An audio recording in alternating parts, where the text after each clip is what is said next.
I want to welcome you to Dream Chasers Radio with me, your host, Yaga Diamond. What's up, people? How you doing? It is a great day, and I'm so very excited to have my next guest on the show today. She is a superwoman, and I am telling you, I'm in love with it. She has a book for us women out there that are super women that do everything and then collapse at the end of the day and then try it all again the next day.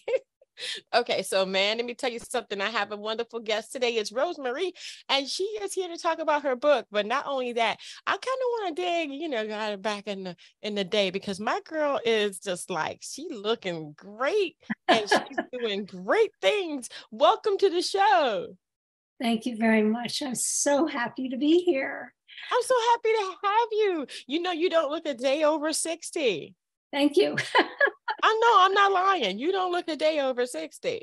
Well, I think when you work out, and my job these days is to swim, bike, and run, and I'm on Team USA for triathlon.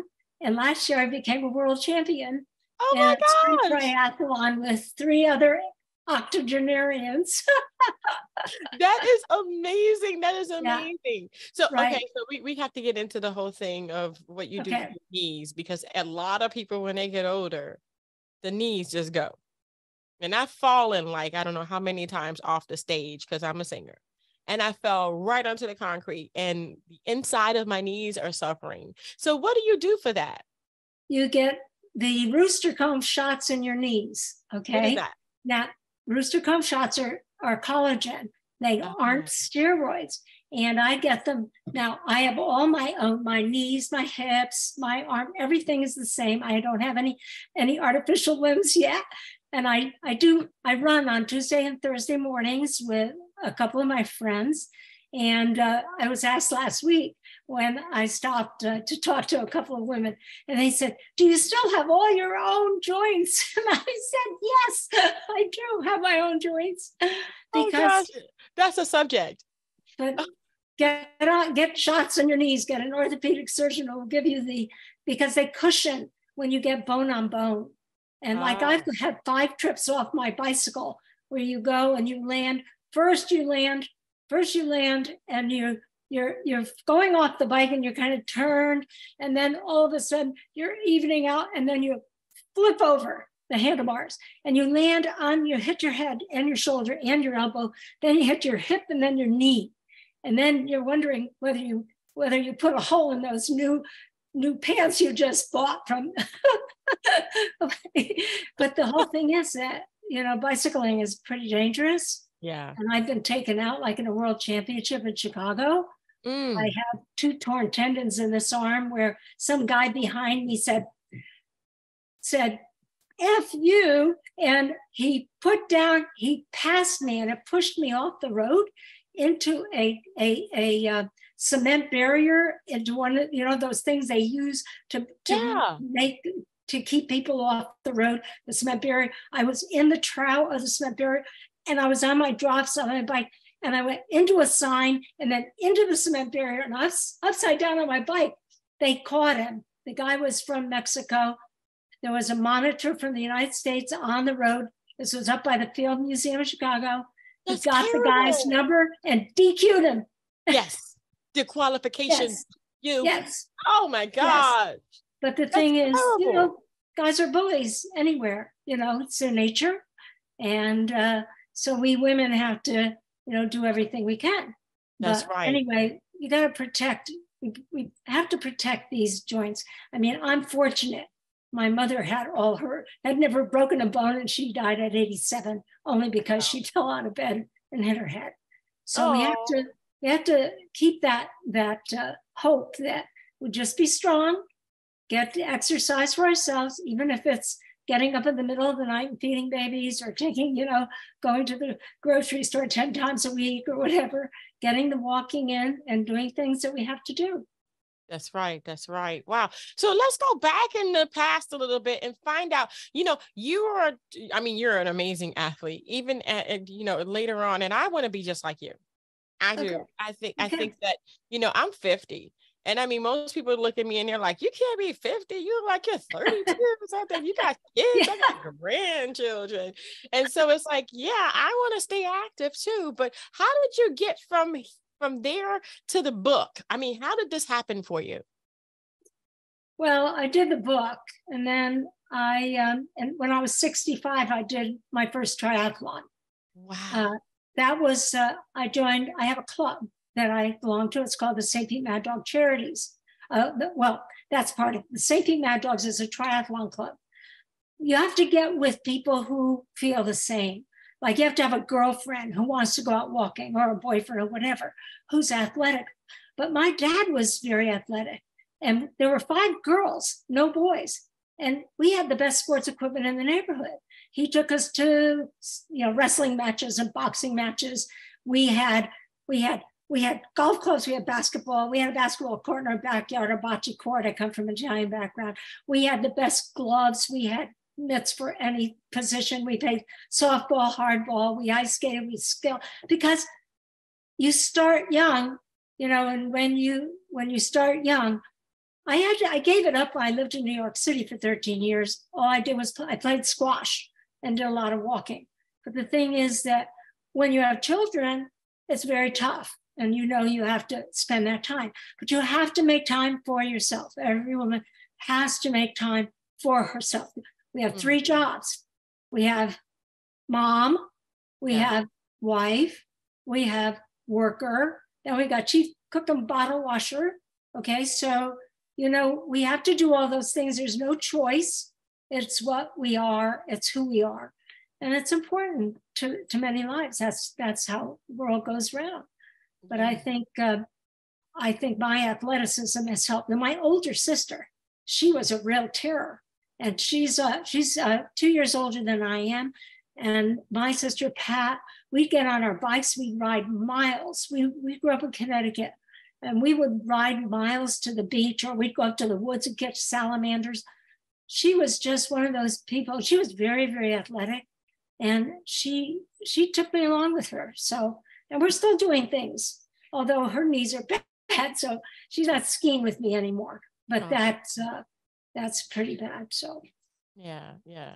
So I mean, these things are, engraved in us as we grow older. We really do want to continue to be active. So tell me about your book, because I could just see it. Like, I need a cape. Okay, I need a cape.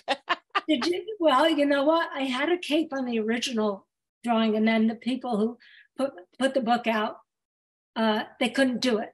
I mean, they had to use this copy, whatever you call it, and. But the thing is that, I wrote the book because I had set a precedent in the state of New York in 1974. I was the only sales rep in Honeywell Inc., worldwide corporation. And wow. I had come up through program secretary to programming and systems analyst and design. And I was made a sales rep because none of the men wanted to take care of this small computer. So they asked me if I wanted to go into sales. And I said, okay. And I was getting married at that time in 1983. And I said, 73. And I said, okay, yes, I'd love to do it. And the thing was that I got the first order from the bank, Credit Lyonnais Bank of France. Well, that day, I was told that I could not go and pick up the contract because I was being laid off. And the reason I was being laid off was because they wanted me to go back into systems and programming and take all the water on the book for all the salesmen that didn't make sales. And I said, I'm going to get my contract. And I told my manager, you can either come with me or you don't have to come, but I'm going to get it because Monsieur Tezay came into town. Well, what happened was I ended up in front of the New York Human Rights Commission for all women in Honeywell Inc. in 1974. It didn't come to me until April of 1975, the week after I had my daughter, Pam, my first child. I had to go to the commission And I won in the state of New York for all women worldwide. And that set a precedent that still holds today for us being underpaid, overworked, never given promotions. I was the lowest paid and only woman in sales in the world for this Fortune 500 corporation. And so, and I worked, and I didn't sue them. And I went back to work for Honeywell, and then we moved to Texas, my husband and I, because we needed a place where we could have the kids. And we had 2 kids, a 95-pound German Shepherd and an Austrian whose husband left her living with us in a 1-bedroom apartment in New York City. And so we moved to Texas, and then I did very well in Texas. And it was kind of like, it was when I got off the plane, I mean, living in Manhattan and then going to Dallas, Texas in 1976 was like going to hell. Excuse me, but it was awful because, you miss the concrete and the glass and everything. But I persisted, and I joined an organization called Business and Professional Women's Club. And then with that club in 1970, I guess I joined them somewhere around 1977. And what happened was I was selling and doing really great. And then, I ended up not knowing what I was doing. And I had these big accounts, and I felt I had to write the book because it was unfair, because women work very hard. I work very hard, and we trust everyone. It's like home, your company is like home. When you've got a job for a long time, and I was with Honeywell for 12 years, and when you do that, you want things to be great, and you want to have the opportunity to be everything you want to be. Well, when the guys in the suits and the wingtip shoes decide, they're not gonna have, like I was taking the Hooters for my first visit with Mobil Oil, and the director of Mobil Oil, who knew me, now my job #1 in the world, but my manager takes me to Hooters with Mobil Oil. No idea. I was dressed in my suit. I'm a consultant with me, my systems analyst. And here I am. I'm the #1 seller in the world. And it's taking me with Mobil Oil. And it made the front of the Wall Street Journal and the when I started the lawsuit. And then I ended up losing it.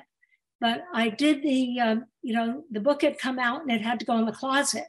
This book is the 2nd edition because I went through 4 years of fighting for women's rights. And I was referred by an ugly name by my boss. I was paid half of the base pay the men were, even though I was #1 in the world. So I had to do something because here I am. I'm a role model for many women all over the world, and I'm thinking, what the heck? What am I going to do? Anyway, I went and I tried to get a lawyer. I ended up, I lost after 4 years, and my husband and I moved to Florida, and I bought a bed and breakfast in, and I stopped working and I started my own business because all this suit was going on, and I just couldn't do anything about it. And I ended up, I said, I've got to just, go on. And finally, the book was very popular, but then when that happened, everything stopped. And then, last year I decided I need to resurrect the book. Actually, it was 2 years ago. It seems time has flown by because with the pandemic, nothing seems real. And you have to fight all these times. But I wanted it to show that we're not weak. We are strong. We're the stronger of the population. I don't think the men, they can't do what we do. Heaven forbid they should have to have babies. That would be the end of them. We would perish as a human race. And the thing is, we girls have to stay together. We're conciliatory. Right. We make things work. We can't just give up. We're going to say, oh my God, my child's keeping me up all night. I'm going to take the day off work. No, you got to go to work. You got to be there. You're always there and present. And that's the way it is when you work. And working, we give it more because we have more energy. We're able to somehow dig this up. Plus, we have our girlfriends, we have our mothers, we have our grandmothers, because they're the ones who have to help us. And that is how we keep going. I have a group of girlfriends. We went together all through the pandemic. But my book has been, laying, it didn't go anywhere.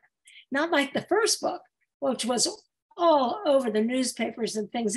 I'll have to send you a book because when you get in the book, it's like, it was so wonderful. Like I spoke at Texas Women's University, which was for all women. Now it's male and female, but I spoke to them as they called it an executive in residence when the book first came out. And they were so excited about it because people don't, when you're not in business, you don't understand that if you go in, they're going to look you up and down, see what you're wearing. They're going to comment on, oh, your hair looks awful today. What happened? Or, oh, were you up all night? You look so tired. Yeah, well, maybe I was nursing my child at 3:00 in the morning. Maybe I was doing these things. But, they wouldn't say that to another man, would they? No, it's only that they feel like they have the upper hand all the time. And it's unfortunate because so many women, it's like the Me Too movement. Look how that started. Well, you know what? It was too late for me. In my generation, they would sexually harass you.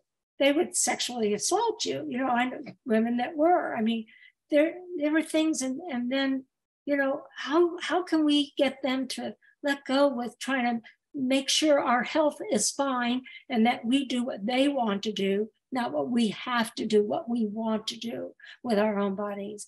And, so many women, I meet women when I'm racing and I will talk to them and I'll wear my Superwomen Do It Less shirt. The thing is, every young woman needs to know more than what she is told when she gets out of high school. And the book is for women, like, the 50-year-old whose husband leaves her, and then she's left, and with what? Because he's found someone who's 25. Okay, well, gee whiz, that's okay. Okay, I worked my bones off for you. You have to have your own money. I always had my own account. I have my account now. I live with a wonderful guy that I've engaged for 18 years. And, I was married for almost 30 when my husband died. But the thing is, I was treated like a queen, and the thing is that you have to have that support system. And I was very lucky. And the book is all about taking those chances. You can't, like, you've taken many chances, I'm sure. Look at what you've done. And, you have to take the chance, like taking that chance to take a cut and pay down to $86 a week, which was like, oh my God, I couldn't even afford fortunately I was living for free with my sister. And the whole thing was that, how can I survive on that? But the man who started, he said, well, don't worry, Rosie, don't worry, because we're going to get you up there. I promise. And guess what? They gave me a whole career. So that's why I wrote the book. You just keep going. Yeah. And anyway. That's what I do. I just keep going. And along the way, things get told me, hey, this happened to you. I'm like, it did? Okay. I have a daughter, I have a son and daughter. And, my sister is a single mom with 4 children. And I'm always telling her, get my book out and read it. But they were just visiting here. And nothing like family. And that's the most important thing. Family and friends. And that's really important to you. And a lot of people, depend on their friends for their life. I have a lot of women friends that are married or have been married or single now, especially when you get older. That's very important. My girlfriends and my sisters, having 4 sisters was great. One of them has dementia right now, and I'm dealing with that and helping her. But the thing is that Every day That makes counts. you a superwoman. You are. You have to be, because there's no choice. And you think about it, every single day is the first day of your life, and you have to make it count. Don't plan too far in the future, and don't look back. I try not to look back either, because it makes me so sad that I didn't go to the, I could have gone to the Supreme Court in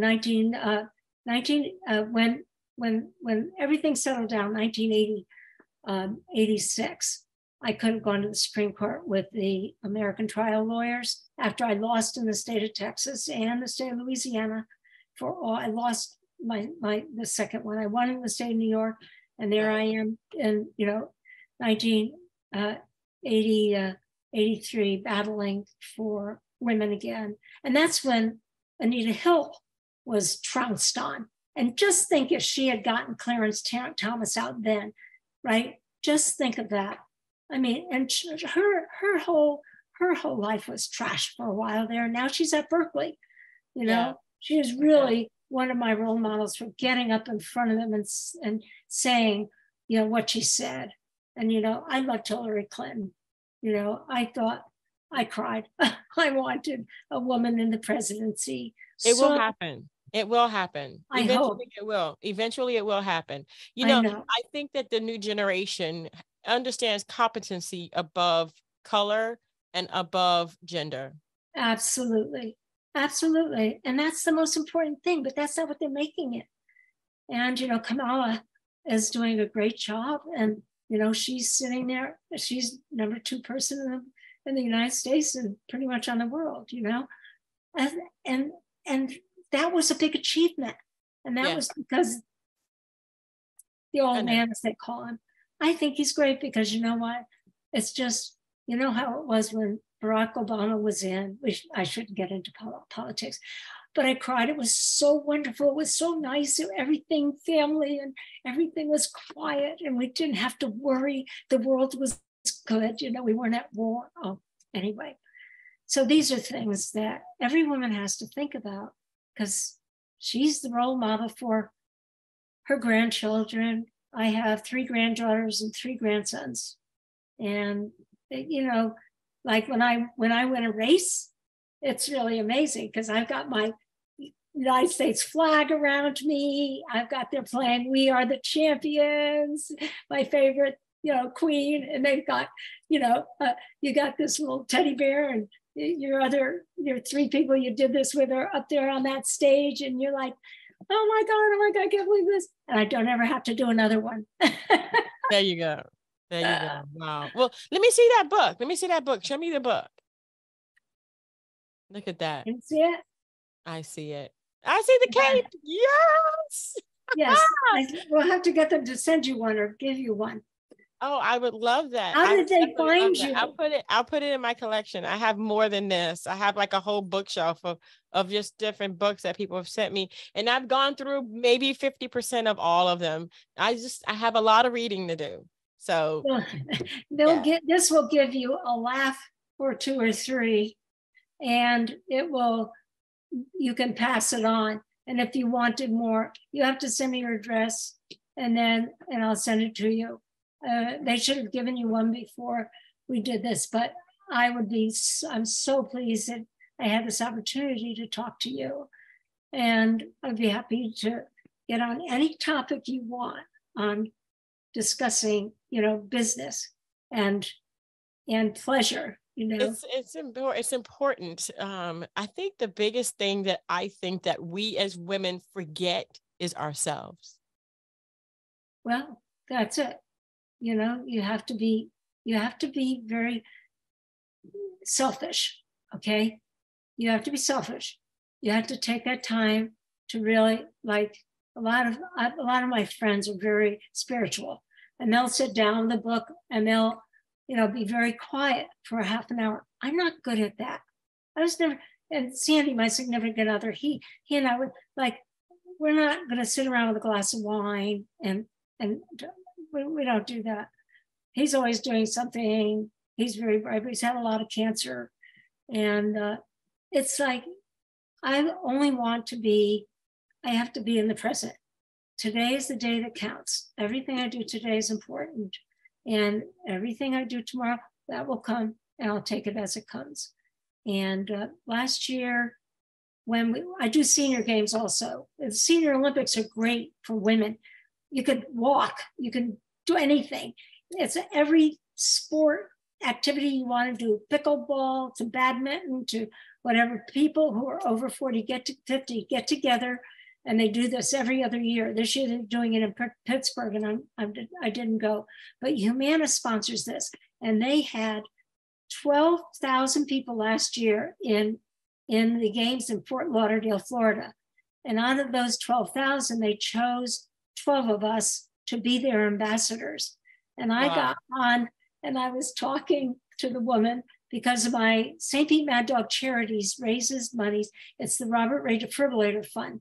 We're raising money to put more defibrillators in public places. After Lamar died on the field, then you've got DeMar Hamlin, then you have a guy who died at the Rays baseball game at the field.